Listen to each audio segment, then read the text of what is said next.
2025 లేదా 26లో డిగ్రీ లేదా బీటెక్ చదివారా? సాఫ్ట్‌వేర్ జాబ్ కోసం ఎదురు చూస్తున్నారా? అయితే కోడ్ జ్ఞాన్ 100 డేస్ కోర్సులో చేరండి, జాబ్ సాధించండి.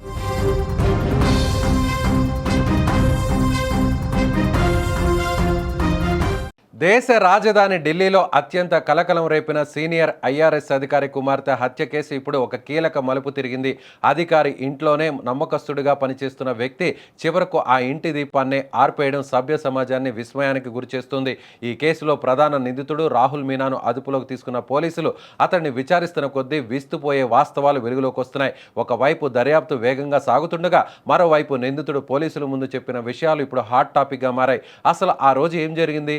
ఒక ఉన్నతాధికారి ఇంట్లో చోటు చేసుకున్న ఈ దారుణానికి దారితీసిన పరిస్థితులేంటి అన్న కోణంలో పోలీసులు ఆరా తీస్తున్నారు. ప్రస్తుత సమాచారం ప్రకారం నిందితుడు రాహుల్ తన నేరాన్ని అంగీకరించాడు.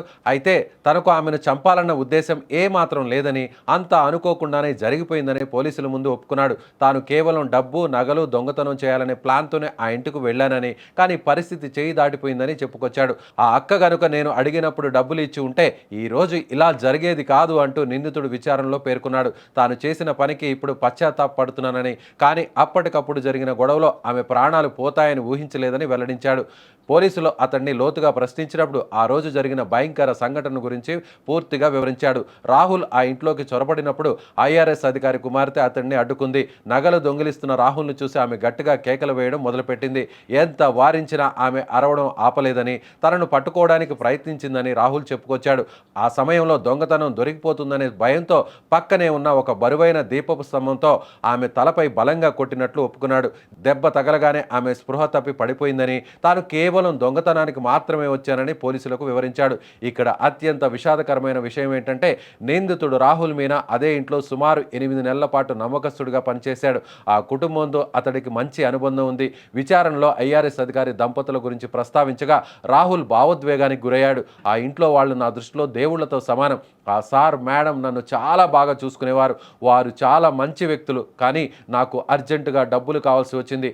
ఆ అవసరమే నన్ను ఈ దారి పట్టించింది అని పోలీసుల ముందు వాపోయాడు.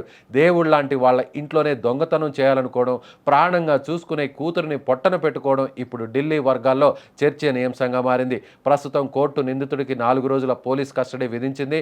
పోలీసులు మరిన్ని ఆధారాల కోసం అతన్ని ఘటనా స్థలానికి తీసుకెళ్లి సీన్ రీకన్స్ట్రక్షన్ చేయనున్నారు. IRS ऑफिसर रहते हैं, उनकी ये लोग सुबह वॉक करने गए थे, अपनी वाइफ जिम करने गए थे अपनी वाइफ के साथ।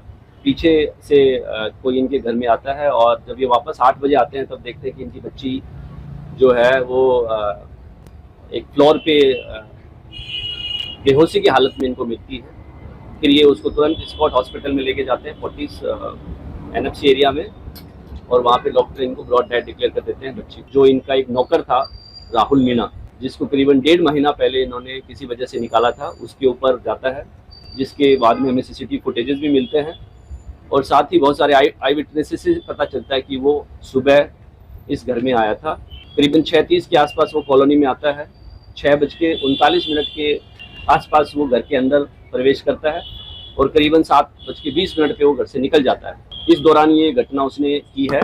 इस घटना में जो हमें बहुत ही अच्छे एविडेंस हमारे पास हैं, जिसके बेसिस पे हम एक बहुत ही स्ट्रॉन्ग केस जो है